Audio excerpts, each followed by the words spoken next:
Mr. Jain became certified project management professional today, and I just had 30-minute call with him, getting the feedback so that I can share it with all PMP aspirant. Now, his journey really fascinates me. He's a warrior. He's a person having, I think, age of more than 55, and his persistent is amazing. He was with me for last 2 weeks. He took holidays when he joined me. He actually asked me before joining, is it really possible that I can clear exam in 7 days? I told him, yes, if you are willing to put the work, there is a high probability that you can clear the exam in 7 days. But he put it on safer side and he took 2 weeks off from his job. He is basically from Sri Lanka, but he works in United States. So we had one-to-one coaching calls on daily basis. I was giving him tasks and he was working on it. We were on a roller coaster journey. Sometimes he was doing his task excellently and sometimes he was having a lot of troubles. So we did a lot of mocks. Now I have changed my strategy since I have been saying a long time that no one simulator is working perfectly. So we utilized Prepcast. We did all 4 mocks of Prepcast. We utilized Trideb. We did a little bit here and there from Trideb. We did PMP with Ray. We did Andy Ramadal. We did also what other mocks? Yeah, my mocks and Kim Heldman. Those mocks that are available in PDF form, in printed form. He bought it, and we use those mocks. Of course, all these things were provided by myself. I bought it and I gave it to them because if you come to my program, this is one stop PMP. So we did all those things and I keep on guiding him. Now he is at this level. Now you do need to do that mock. Now you need to do that mock. And one more thing, for agile we also did Mike Griff mocks, PMI ACP, and as well as head first ACP mocks, because I don't want to left anything on chance. It's if you I believe actually if you are not over prepared, you are under prepared, and PMP exam is not something that you take lightly. So we went for the exam today. He had exam and he actually woke up at 3:30 a.m. and he reviewed each and everything. He reviewed for 2 hours. Then in US time, he had exam in the center. He went to the center. He gave the exam. He took 2 breaks, 60 minutes, and according to him, he completed exam on the last second.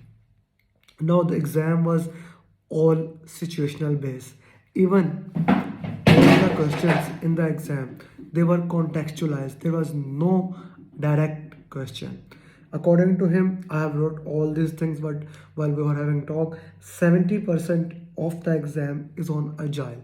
70% on agile, not Scrum, agile. It is important to understand this. The exam was covering different topic. Exam was not saying agile practitioner, product owner. The terminology in the exam was as a project manager, what you will do next. As the project manager, what is your next role? So very important thing. And the most important area that exam covered was retrospective. Retrospective was covered a lot of questions about the stages of the sprint and how all those things moved. Same pattern as I was saying in the previous exams, 15 to 20 match the columns question, 15 to 20 more than one option questions, and the questions were contextualized. There were no direct questions apart from some of the risk questions. The questions were contextualized. As a project manager, this is happening, what you will do, what are the strategies, and you have some strategies and you have to match it to with the other options. Again, definition of done was there. Then as this has happened with Sandeep, one question on TCPI, to complete performance index. So now I can say that with two students feedback, that you have to know the formula of TCPI and you have to calculate it.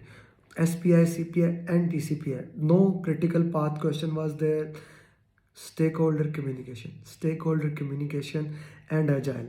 Okay, so a lot of 70% product backlog. So very important thing when you are preparing for exam, since exam is 70% agile, and in agile we have Scrum, we have XP, we have feature driven development, we have Kanban, we have Lean, and we have Crystal. Few of the areas are being covered there, so you need to master agile. In Scrum or in agile, you need to know sprint retrospective in a lot detail. You need to understand role of product owner, a role of scrum master, role of development team. What happens in scrum events like product backlog refinement, then sprint backlog, daily stand up, sprint review, definition of done, types of agile, all those things must be there. Okay, so then we have a lot of questions from risk quality. In quality we actually covered manage quality in a more extent. So when you're preparing agile, four values of agile, 12 principle, events, summaries of product backlog, sprint retrospective, all those things very important. Stakeholder communication, always important. Definition of management and conflict management, a very important topic. Now let's come to how he tackled the exam, which mocks he used. He utilized all the mocks, and in his opinion, that proved to be most beneficial. So I recommend you that if you are in my program one to one, of course I will provide you. If you are doing it yourself, buy good mocks, buy Andy Ramadal mocks, buy Tridiv mock, buy PMP Ray mock. So have a taste of 3 to 4 mocks, have Prepcast. So all these mocks you can get it under, I think, $200, and they will help you a lot in clearing your PMP exam. The most important thing, the number one important thing, that according to him, according to my last 8 to 9 students who have cleared in this 10 to 15 days, root cause analysis. This what I have started in last 1.5 months. Actually, I learned everything as I am moving forward. I was having a discussion with my student and suddenly I said, why don't we do root cause analysis of all the questions? If you do one mock, if you complete one mock, do root cause analysis. What do I mean by that? Revise right answer and wrong answer and ask 5 times why I selected this answer, why not other options, why I selected this answer, and maybe make an Excel file, maybe make Word file, maybe write on hand that these are the key points that is happening, these are my key mistakes. And when you do one mock, let's say one mock take 4 hours, 3.5 hours or 4 hours, the root cause analysis normally take 8 hours. So you can do the root cause analysis on next day or 2 days. In this way you do 2 or 3 mocks in a day, but one mock done in this way is better than 10 mocks done in any other way.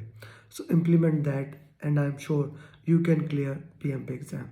My friends, daily students are clearing PMP exam with highest percentage, 3 above target, all those things.